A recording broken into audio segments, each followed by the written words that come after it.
तो बीजेपी राष्ट्रीय अध्यक्ष जगत प्रकाश नड्डा सुबह करीब 10 बजे हिमाचल की राजधानी शिमला पहुंचे। आपको बता दें कि वो कल बिलासपुर पहुंचे थे और वहां से उन्होंने कुल्लू के लिए रवाना होना था, लेकिन उससे पहले जेपी नड्डा शिमला के आईजीएमसी अस्पताल पहुंचे और पूर्व मुख्यमंत्री वीरभद्र सिंह से मिले, उनका हाल भी जाना और डॉक्टरों से भी उनकी हेल्थ को लेकर अपडेट लिया। जेपी नड्डा ने मीडिया से मुखातिब होते हुए कहा कि वीरभद्र सिंह जल्द ही रिकवर होंगे। मैं भगवान से प्रार्थना करता हूं कि वो जल्दी स्वस्थ होंगे।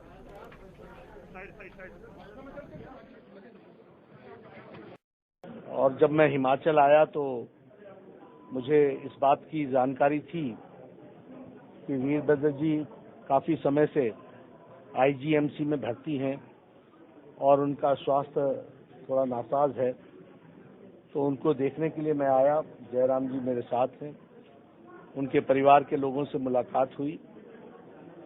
ये ठीक है कि उनकी बातचीत और डॉक्टर्स के साथ बातचीत करने से ध्यान में आया है कि डॉक्टर्स पूरी ताकत के साथ वह स्वस्थ हों इसकी चिंता कर रहे हैं और हम सब लोग भी ईश्वर से प्रार्थना करते हैं कि वो जल्द रिकवर करें। और हम सब जानते हैं कि वह एक बोल्ड व्यक्तित्व हैं जो ऐसी परिस्थितियों में अपने आप को रिकवर करने में उनका जो विल पावर है वो बड़ा स्ट्रांग है और ईश्वर उनको शक्ति दे कि वह डॉक्टर्स के मेडिकेशन से रिस्पॉन्ड करते हुए जल्द स्वस्थ हों। अभी जिस तरीके से उनका अभी मेडिकेशन चल रहा है उसमें बातचीत करना उचित नहीं था, लेकिन डॉक्टर्स के साथ बातचीत करने से ध्यान में आया कि he is responding to the treatment. वहीं शिमला के बाद बीजेपी राष्ट्रीय अध्यक्ष कुल्लू मनाली भी पहुंचे और वहां पर बीजेपी कार्यकर्ताओं ने उनका ढोल नगाड़े और बजंतरियों के साथ स्वागत किया। इस दौरान बीजेपी प्रदेश अध्यक्ष सुरेश कश्यप, सीएम जयराम ठाकुर, जनजातीय मंत्री रामलाल मरकंडा भी मौजूद रहे। जेपी नड्डा का हवाई अड्डे पर कार्यकर्ताओं ने गर्मजोशी के साथ स्वागत किया। तस्वीरें फिलहाल आपकी टीवी स्क्रीन पर।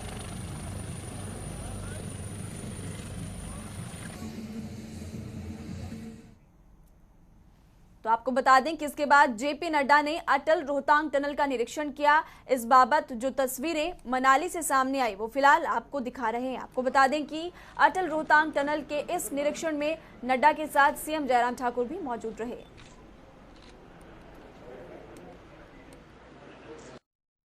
ये सच में हमारे इंजीनियर्स की, बॉर्डर रोड ऑर्गेनाइजेशन का, डिफेंस मिनिस्ट्री का एक बहुत ही नायाब जिसे अचीवमेंट कहा जा सकता है, जो 9.9 किलोमीटर की लंबी इतनी हाइट पर सबसे लंबी टनल बनी है।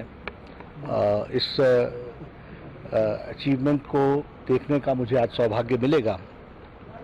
हम सब जानते हैं कि हमारे भारत रत्न श्री अटल बिहारी वाजपेयी जी, जिनकी का ये सपना था कि एक टनल इस तरीके से बने और जो भारत के डिफेंस के लिए भी एक मजबूत कड़ी का काम करेगा। तो कुल्लू से एक बड़ी खबर सामने आ रही है। आपको इस वक्त की बड़ी अहम जानकारी कुल्लू से इस वक्त बताने जा रहे हैं। बीजेपी संसदीय क्षेत्र की बैठक जारी है। ये बैठक बीजेपी प्रदेश अध्यक्ष सुरेश कश्यप की अध्यक्षता में फिलहाल हो रही है। आपको ये भी जानकारी दे दें कि इस बैठक में संगठन महामंत्री, प्रदेश महामंत्री भी शामिल है। तस्वीरों में आप देख सकते हैं कि बीजेपी कार्यकर्ता इस बैठक में शामिल, सीएम जयराम ठाकुर इस बैठक में मौजूद। साथ ही साथ ये भी बता दें कि जेपी नड्डा भी इस बैठक में शामिल। तो इस वक्त की बड़ी खबर आपको बता रहे बीजेपी संसदीय क्षेत्र की अहम बैठक। विकास शर्मा इस खबर पर हमारे साथ ज्यादा जानकारी के लिए लाइव जुड़ चुके हैं। विकास, बैठक जारी, इस बैठक में फिलहाल क्या कुछ मंथन हो रहा है?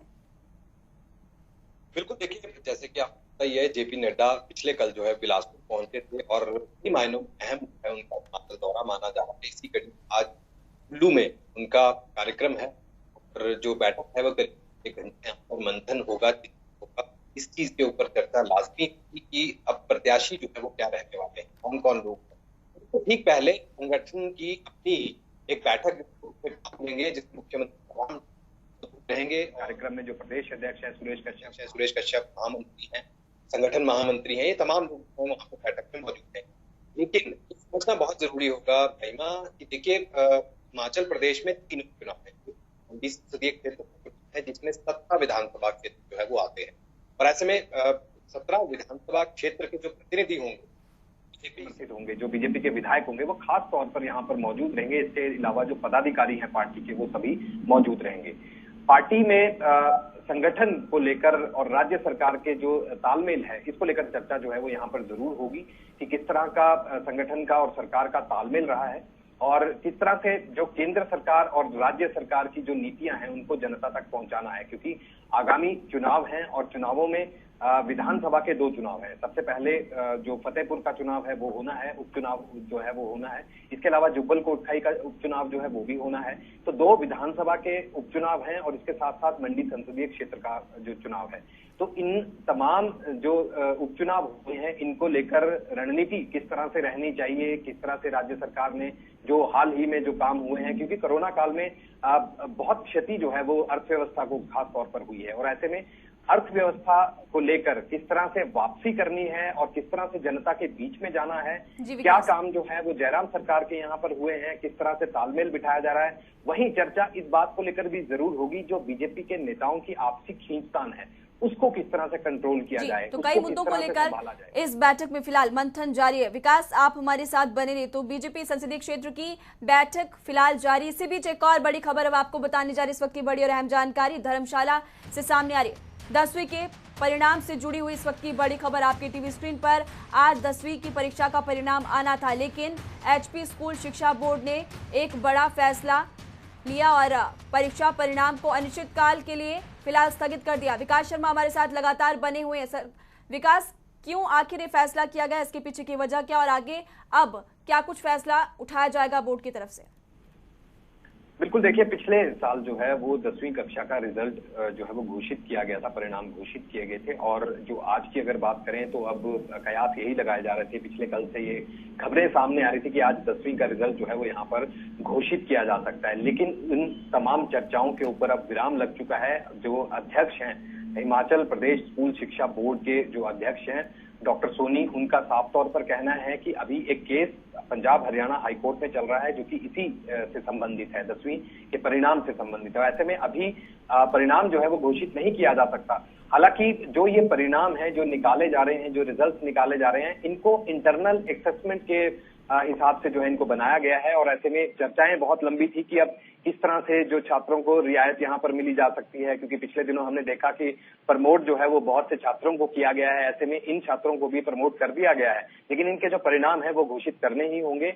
और बोर्ड ने साफ तौर पर यह भी कहा है कि जो स्टूडेंट, जो भी छात्र जो इस परिणाम से असंतुष्ट होंगे वो दोबारा से परीक्षाएं जो है वो यहाँ पर दे सकते हैं।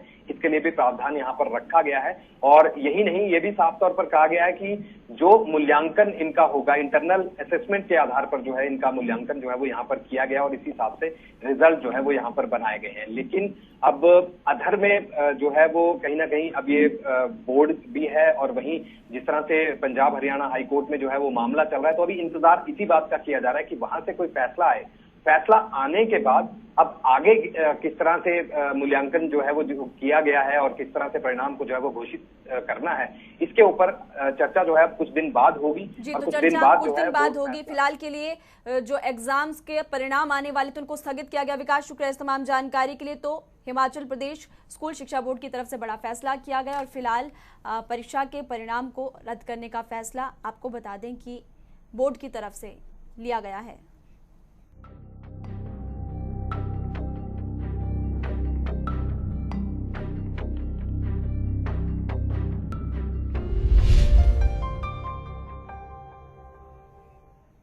तो हिमाचल प्रदेश के जल शक्ति मंत्री महेंद्र सिंह ठाकुर एक बार फिर विवादों में। आखिर क्यों विवादों में है, उन्होंने ऐसा क्या कहा जो विपक्ष भी उन पर आक्रामक है और उनके इस बयान से लेकर सियासी सरगर्मियां आखिर क्यों बढ़ चुकी है, इस रिपोर्ट के जरिए आपको बताते हैं। महेंद्र सिंह ठाकुर के बिगड़े बोल,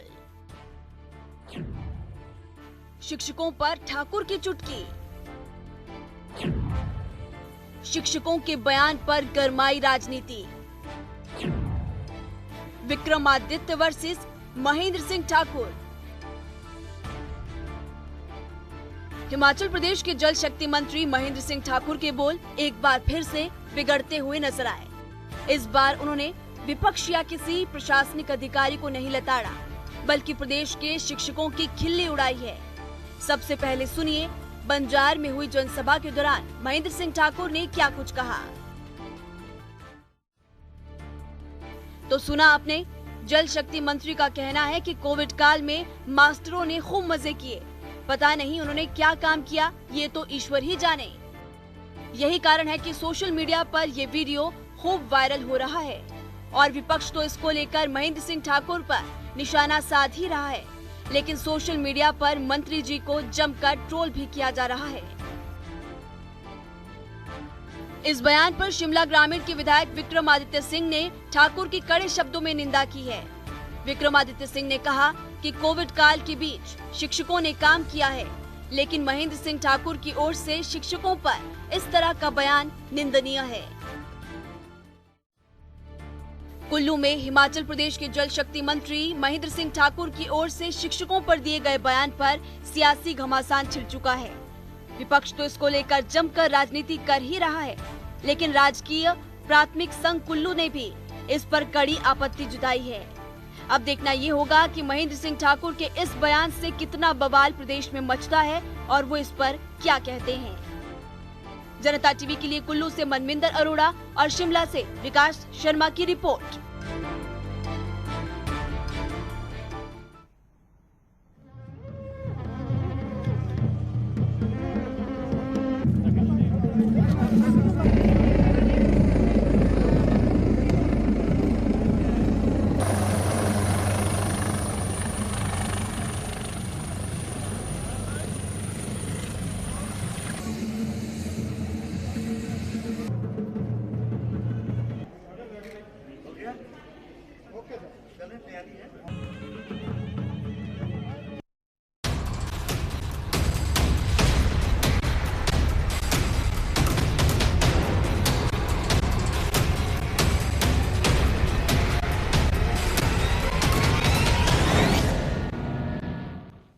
तो प्रदेश में एक तरफ विकास के बड़े बड़े दावे किए जा रहे हैं, तो वहीं पर दूसरी तरफ प्रदेश में ही कई जगहों पर सड़कों का ऐसा हाल बना हुआ है जिसे देखकर ऐसा लगता है कि मानो ये दावे हवा हवाई हो चुके हो। इस रिपोर्ट के जरिए आपको बताते हैं।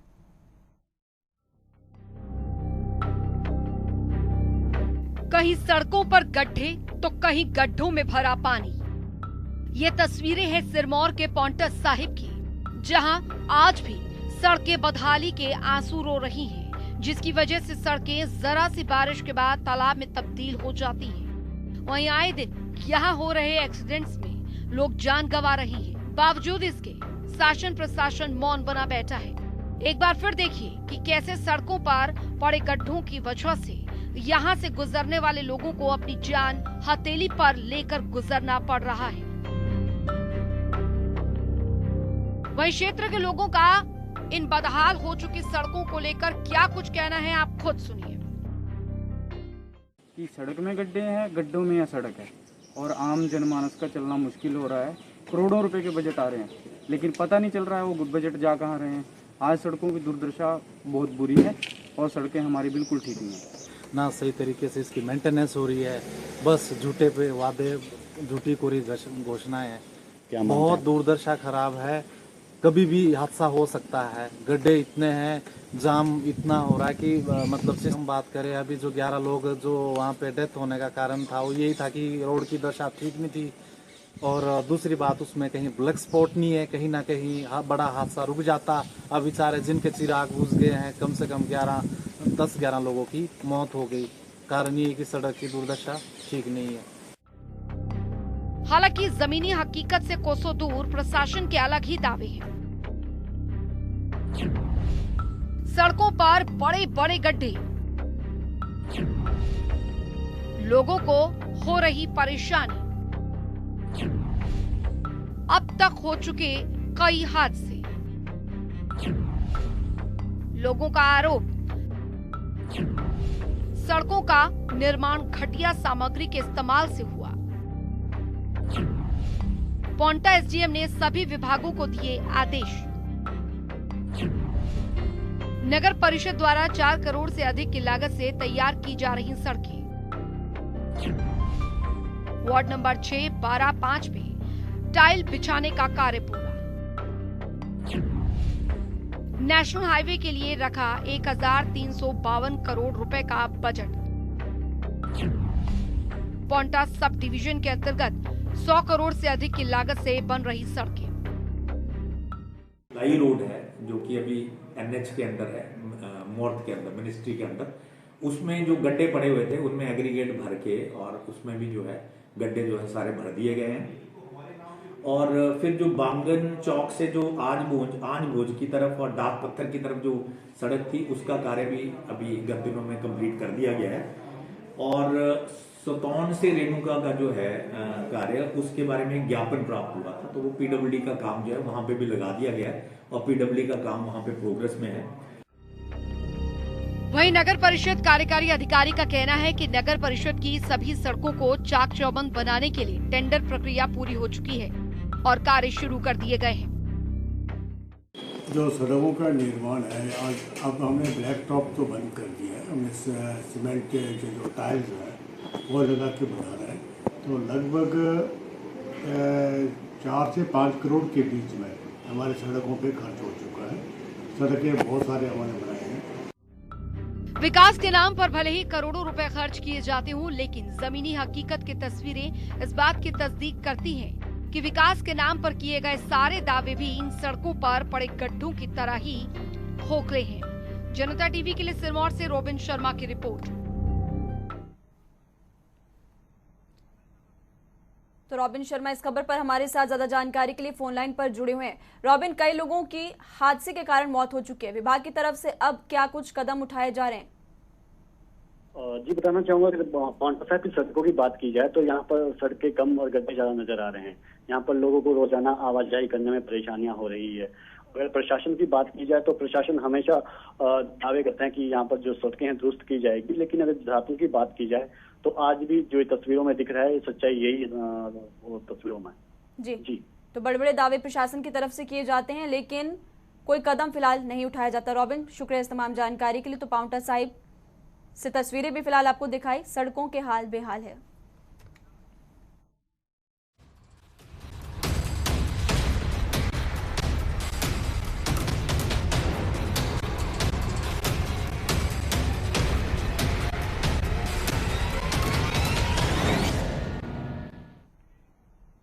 हिमाचल प्रदेश में अब कोरोना संक्रमण की रफ्तार सुस्त पड़ चुकी है। रविवार को 63 कोविड के मामले सामने आए और ये बता दें आपको कि एक कोरोना संक्रमित की मौत हुई। ऊना और कांगड़ा में कोरोना के 3 नए मामले सामने आए। जिला शिमला में रविवार को कोरोना के 10 नए केसेस सामने आए। इसी के साथ साथ मंडी से 12, हमीरपुर और चंबा से 8, सोलन में 11, लाहौल स्पीति में 3, कुल्लू में 2 और बिलासपुर से 3 कोविड के मामले सामने आए। राहत की बात यह कि किन्नौर, सिरमौर में एक भी कोविड का मामला सामने नहीं आया। तो संक्रमण की रफ्तार सुस्त पड़ रही है, लेकिन इसका मतलब ये नहीं कि अब कोरोना जड़ से खत्म हो चुका है।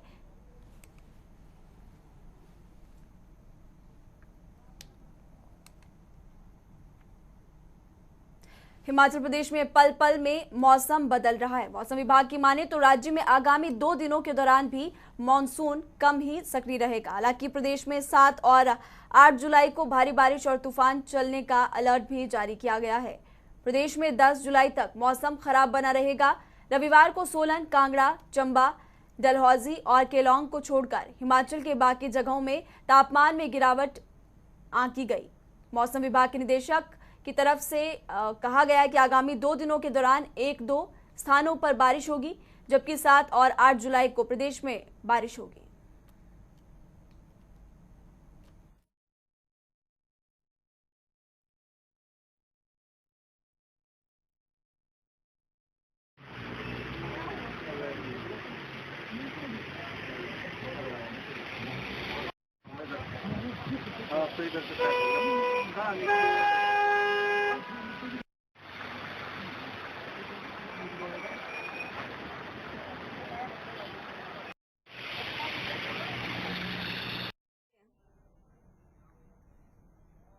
हिमाचल प्रदेश की राजधानी शिमला में करोड़ों रुपयों का लोन लेने के बाद उसे न चुकाने पर कैनरा बैंक 31 जुलाई को शिमला के एपी गोयल यूनिवर्सिटी की नीलामी करेगा।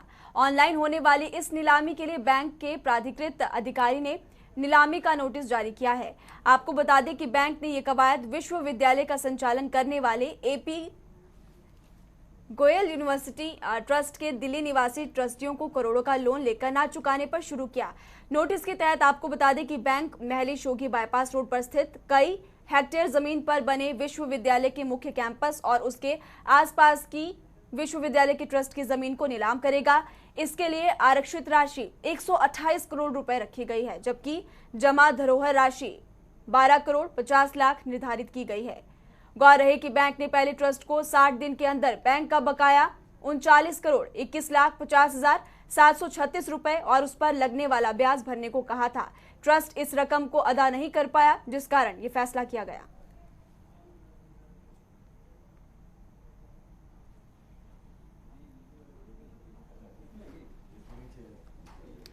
तो हिमाचल प्रदेश में इन दिनों सड़क हादसे लगातार बढ़ते जा रहे हैं और ये किसी और की नहीं बल्कि चालकों की लापरवाही के कारण हो रहा है।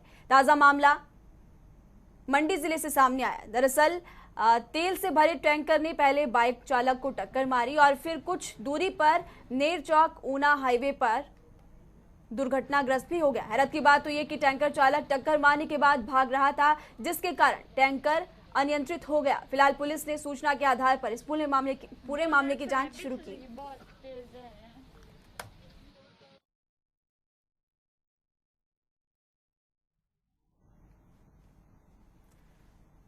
हिमाचल की खबरों में अभी के लिए फिलहाल इतने वक्त